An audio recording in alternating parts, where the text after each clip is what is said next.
Nous avons choisi de nous engager dans cette démarche parce qu'au MNCP, la bataille pour le droit à l'emploi est une bataille historique et quotidienne. Historique parce que c'est sans doute ça qui a poussé notre mouvement à être créé, et quotidienne parce que c'est le combat que nous menons avec les chômeurs et les précaires chaque jour dans nos associations. Et donc évidemment, quand la démarche a été initiée par Territoire Zéro Chômeur, nous ne pouvions que nous y associer,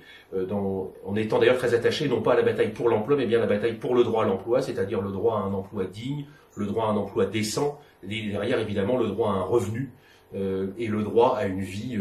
je dirais, normale dans la société, et l'arrêt d'expliquer que les chômeurs ont le devoir de travailler, mais bien qu'ils ont le droit à un emploi. Nous attendons de cette démarche un réveil général dans une population où malheureusement le chômage et la précarité ne sont plus en haut des panels des préoccupations des Français, et où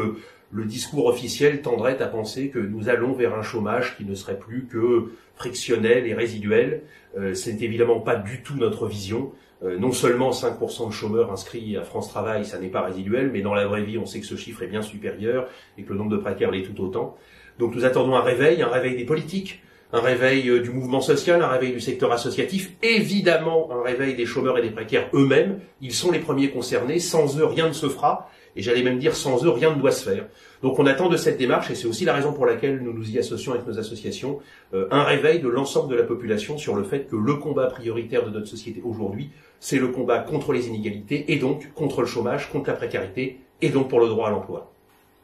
Nous appelons donc aujourd'hui à la mobilisation contre le chômage, c'est traditionnel, et à la mobilisation pour cette concertation pour le droit à l'emploi.